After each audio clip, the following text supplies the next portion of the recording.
हे दोस्तों, आज मैं आपको बताऊंगा एक की रीजन क्यों कुछ ही लोग बहुत अमीर बन पाते हैं और क्यों ज्यादातर लोग गरीब या फिर मिडिल क्लास रह जाते हैं। रॉबर्ट नाम का एक लड़का था जिसके दो बाप थे। अब आप कुछ गलत मत समझिए, पहला उसका खुद का था पर दूसरा उसके दोस्त का बाप था जिसे वो अपना मुंह बोला बाप मानता था। पहले वाले ने पीएचडी की थी पर दूसरे ने कभी 8th भी पास नहीं की थी। दोनों बहुत ही स्मार्ट और हार्डवर्किंग थे पर दोनों की सोच बहुत ही अलग थी और दोनों रॉबर्ट को अलग अलग बातें सिखाते थे। पहला बाप बोलता था कि पैसा सारे फसाद की जड़ है, पर दूसरा बोलता था कि पैसा ना होना सारे फसाद की जड़ है। पहला रॉबर्ट को हमेशा महंगी चीजों के बारे में सोचने से मना करता था और कहता था कि वो हमारी हैसियत के बाहर है।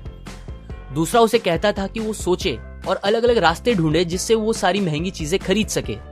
ये करने से उसका दिमाग तेज होगा और नए आइडियाज भी मिलेंगे। पहला उसे कहता खूब मेहनत कर, अच्छे से पढ़ लिख ताकि तुझे बड़ी कंपनी में नौकरी लगे और तू बड़ा इंसान बन पाए। दूसरा कहता था तू खूब पढ़ मेहनत कर पर खुद की कंपनी खोल ताकि तू खूब सारी नौकरियां लोगों को दे पाए। रॉबर्ट के पास एक एडवांटेज था, उसने अपने दोनों बापों को अपनी अलग अलग सोच के साथ बढ़ते और उनकी तरक्की देखी।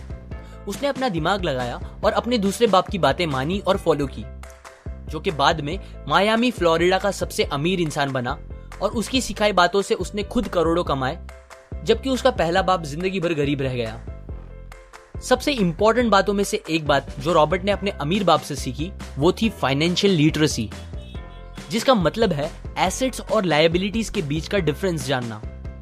अब आप गौर से सुनिए, ये नॉर्मल कॉमर्स में सिखाए गए मीनिंग से थोड़ा अलग है। रॉबर्ट ने काफी इजी शब्दों में उसका मीनिंग बताया है, जो कि कुछ ऐसा है।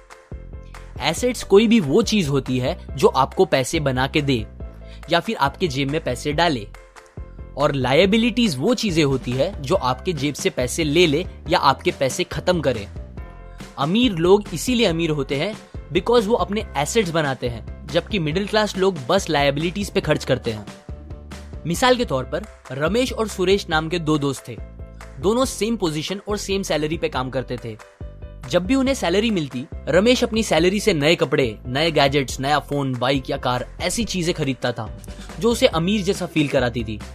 पर वो ये नहीं समझता था कि ये सारी चीजें लायबिलिटीज है जो उसके पैसे उससे ले रही है, ना कि बस जब वो उन्हें खरीदता है तब, बल्कि आगे भी मेंटेनेंस वगैरह के लिए, जिसकी वैल्यू वक्त के साथ कम हो जाएगी और ना ही वो उससे आगे कुछ पैसों का प्रॉफिट देगी। बट सुरेश ऐसा नहीं था। वो ये सारी चीजें नहीं खरीदता था जब तक कि उसके लिए बहुत जरूरी ना हो वो चीज खरीदना। वो पैसे जमा करता था और एसेट्स पे खर्च करता था, जैसे कि स्टॉक्स, बॉन्ड्स, रियल एस्टेट, अपनी खुद की स्किल्स बढ़ाने के लिए या कुछ सीखने के लिए जो उसे आगे और पैसे बना के दे। 2 साल बाद सुरेश करोड़पति बन गया, जबकि रमेश वैसे का वैसा अपनी कम सैलरी को कोसता रह गया और कहता था कम सैलरी उसके मिडिल क्लास होने का रीजन है। एक गरीब इंसान का कैश फ्लो कुछ इस तरह होता है, उसे पैसे मिलते हैं और फिर वो पैसे उसकी जरूरी खर्चों में खत्म हो जाते हैं। एक मिडिल क्लास का कैश फ्लो थोड़ा सा अलग होता है, उसे पैसे मिलते हैं, वो पैसे जरूरी खर्चों और लायबिलिटीज में खत्म कर देता है। इसीलिए मिडिल क्लास और गरीब में ज्यादा फर्क नहीं है।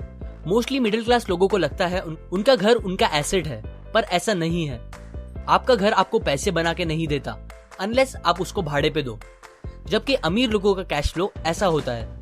उन्हें पैसे मिलते हैं, वो उस पैसों से अपने एसेट्स बनाते हैं पहले और फिर उससे बने पैसों से खर्चा करते हैं। इसीलिए वो अमीर होते जाते हैं क्योंकि उनके इनकम के सोर्स बढ़ते जाते हैं। अगर आपको अमीर बनना है तो ये बात याद रखिए अच्छे से। इस बात से फर्क नहीं पड़ता कि आप कितना कमा रहे हैं, बल्कि आप उन पैसों को कैसे और कहां खर्च कर रहे हैं, ये इंपॉर्टेंट है। आपको कंज्यूमर की सोच से बाहर आकर इन्वेस्टर की सोच अपनानी पड़ेगी। लोग कंप्लेन करते हैं उनकी खराब कंडीशन का रीजन उनकी कम सैलरी है और सैलरी बढ़ेगी तो वो आराम से रहेंगे, पर प्रॉब्लम ये है कि इनकम बढ़ने के बाद लोगों के खर्चे ज्यादा बढ़ जाते हैं, क्योंकि ज्यादा पैसे ज्यादा अच्छी चीजें खरीदने पे मजबूर करता है, जैसे कि एक बेहतर फोन, कार, घर, जो कि सब फिर से बस लायबिलिटीज है जो आपको कभी अमीर बनने नहीं देगी। ये बातें मैंने रॉबर्ट कियोसाकी की book rich dad poor dad से पढ़ी है, जो वो पहली बुक थी जिसने मेरी सोच चेंज की और बेहतर बनाई। अगर आपको ये बातें अच्छी लगी तो लाइक करें, अपने व्यूज कमेंट करें और फाइनली सब्सक्राइब करें। मैं आपको ऐसी काम की बातें जो मैंने दुनिया के कुछ सबसे समझदार लोगों से सीखी है शेयर करूंगा, जो आपको सक्सेसफुल बनने में मदद करेगी। और आखिर में थैंक्स फॉर वॉचिंग।